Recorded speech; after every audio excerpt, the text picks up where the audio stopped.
এটা রিসর্ট নাকি হসপিটাল আপনি প্রথম দেখায় কিন্তু কনফিউশনে পড়ে যাবেন।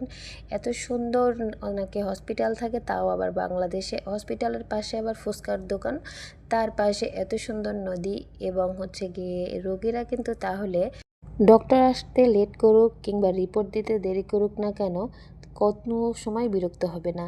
হসপিটাল থেকে বেরোলেই এত সুন্দর একটা রাস্তা পাওয়া যায়, নিট এবং ক্লিন। এরপরে রাস্তা ধরে হাঁটতে হাঁটতেই কিন্তু আপনি একটা ফুচকার দোকান পেয়ে যাবেন, যেখানে আপনার একবার গেলে মনটা ভরে যায়। এবার এইখানের কথা কি বলবো, এটা হচ্ছে হসপিটালের অপোজিটে।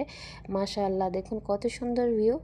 এই পাশ দিয়ে চারপাশ দিয়ে হচ্ছে আপনার নদী এবং বাচ্চারা খেলাধুলা করতেছে। এখানে কেউ কেউ তো গার্লফ্রেন্ড নিয়ে আসে, আবার কেউ কেউ তো পরিবার নিয়ে ঘুরতে আসে, আবার কেউ কেউ বা ডক্টর দেখাতে যায়। আমরা কিন্তু ডক্টর দেখাতে গিয়েছিলাম, তবে এতটা যে সুন্দর হবে আমরা কিন্তু কখনোই কল্পনাতেও ভাবিনি। এখানে কিন্তু বাচ্চাদের জন্য সুব্যবস্থা আছে বসার এবং খাওয়া দাওয়ার।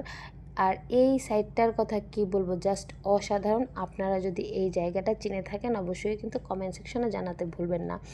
আপনারা কে কোথা থেকে আমার ভিডিওগুলো দেখেন সেটাও কিন্তু কমেন্ট সেকশনে জানাবেন।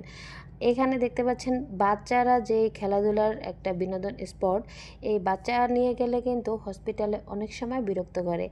আমার যতক্ষণ ছিলাম একটা বাচ্চাও কোনো কান্নাকাটি করে নাই। এই দিক থেকে আলহামদুলিল্লাহ। কেন কান্নাকাটি করে নাই, এত সুন্দর একটা ভিউ যদি পায় বা এত সুন্দর একটা জায়গা পায়, পরিষ্কার পরিচ্ছন্ন এবং যার চারিপাশে এত সুন্দর প্রকৃতি, সে কিন্তু কখনোই বাচ্চা কাচ্চা হোক বা আপনি বড় মানুষ হন না কেন, আপনার কাছে কিন্তু খারাপ লাগবে না। আর হসপিটালের ভিতরের কথা কি বলবো, এত পরিষ্কার পরিচ্ছন্ন এবং গোছালো ছিল, যে কোনো রোগীর রোগেই অর্ধেক ভালো হয়ে যাবে। আপনারা যারা যারা মনে করেন যে রোগ শুধু এমনিতেই এসে শরীরে বাধা দেয় বা ধরা দেয়, তা কিন্তু মোটেই নয়। এটা কিন্তু পরিষ্কার পরিচ্ছন্নের উপরও অনেকটা নির্ভর করে। তো আজকের ভিডিওটা এই পর্যন্ত। আমার ভিডিও কার কার কাছে ভালো লাগে অবশ্যই কিন্তু কমেন্ট সেকশনে জানাতে ভুলবেন না। আপনারা যদি এই জায়গাটা চিনে থাকেন অবশ্যই কিন্তু বলে যাবেন। ধন্যবাদ, সবাই ভালো থাকবেন। আর আপনাদেরকে আমি আবারও বলবো, একবার হলো ঘুরতে যাওয়ার উছিলাও এখানে আসবেন।